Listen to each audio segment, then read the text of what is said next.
Obadde okimanyi nti nno osobola okubeera ng'okola omugaati ewaka within 5 minutes nga tewokozesezza yeast nga teweetaaze kubeera ng'okandangana oba kugirinda ku proofinga for 2 hours like no mixing n'obeera ng'obekingirawo omugaati gwo. Guno omugaati mwangu nnyo gwa kubeera ng'okola ewaka.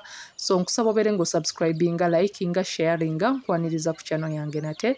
So tugenda kubeera nga tulaba batya osobola okubeera nga okola omugaati guno. Nagukoze nga gwa oats but osobola okubeera ng'ogugattamu dried fruits, osobola okubeera ng'okozesa shredded coconut, oba osobola okubeera nga byonna byonna you leave them out nga bwoti bw'olaba. Osobola okubeera ng'onjoyinga ng'otaddeko ka jam, custard cream oba prestige. So wano mbeera nga tutandika ne dry ingredients zaffe nga woobiraba awo ebipimo bye nakozesezza. Mu dry ingredients ninamu eŋŋaano eyaffe eya bulijjo, tuyinamu oats, nkozesezza ku munnyo, baking powder, baking soda, kasukaali akatonotono. Omakinga sure nti nno ne oven yo wali eri already wagitaddeko dda eri mu kubeera nga preheatinga at 200 degrees Celsius. Okwawukanako n'emigaati emirala, guno omugaati within 5 minutes gubeera guli done ng'era already ogubekinga. So teweetaaga kubeera ng'oproofinga, omuntu atayagala yeast oyo nti akuwunyira bubi. This is definitely a recipe for you to try. So awo osobola okulaba nga tumaze okubeera nga tumixinga dry ingredients zaffe. Oluvannyuma muno mbeera nga ngattamu vegetable oil, buto waffe owa bulijjo, then mbeera nga nkozesa buttermilk. Muno nkozesezza ebikopo 2 bye nasoose nabyo, era nga bw'otyo bw'olaba leero ku luno nkozesezza measuring cup such that omuntu eri eggwe ayagala measuring cups oba agamba nti anze ebyo bimbuzaabuza eby'ekikopo oba eby'eglaasi, bubuno bukaapu leero bwe nkozesezza. So beera nga kyenkuteereddewawo nti a quarter teaspoon oba wemba ngambye a quarter cup, kyekyo kyennyini kasita oggyayo bu measuring cups bwo bw'oba okozesa.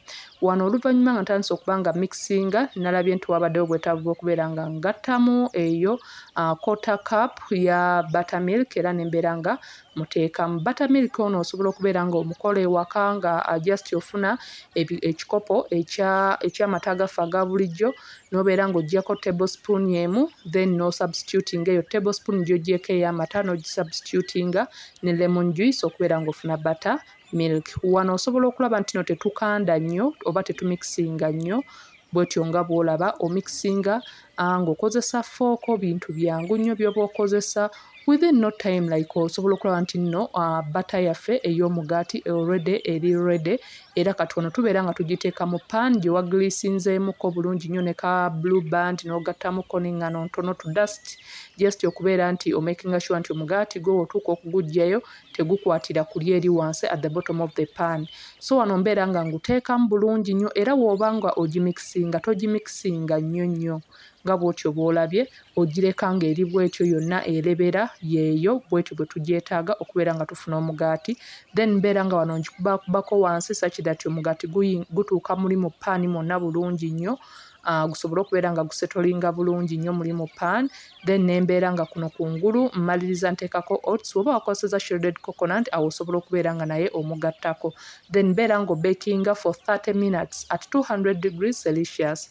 So obeere ng'osubscribinga awo ye channel yange eyo Ugandan Kitchen. Bw'omala okunyigaawo kade ddamu obeere ng'onyigawo, ojje wano ku all, onyige ku all, kiba kitegeeza ojja kubanga obeera notified buli wembeera nga ntaddeyo video yonna. Kusaba obeere nga you follow me on my other social media platforms, Snapchat, TikTok, Instagram, gyendi Ugandan Kitchen. Video zange zeezo, wojjaawo ku channel yange ogendawo ku video, you scroll, osobola okubeera ng'olaba videos ez'enjawulo. Video ki gye weetaaza okubeera ng'olaba? Nina videos eziwererako ddala, so ndowooza nti no buli muntu yenna osobola okubeera ng'obako video gy'ofuna gy'obadde onoonya ku channel yange. Era osobola okubeera ng'ontegeezaako awo mu comment section video ki gye wandyagadde okubeera nga olaba ku channel yange, ne mbeera nga nfuna obudde ne mbeera nga ngikuteerayo.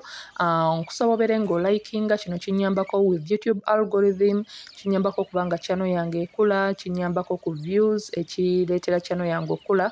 So nkusaba obeere nga you share with your family and friends, okusubscribinga kwa bwereere, you don't need to pay.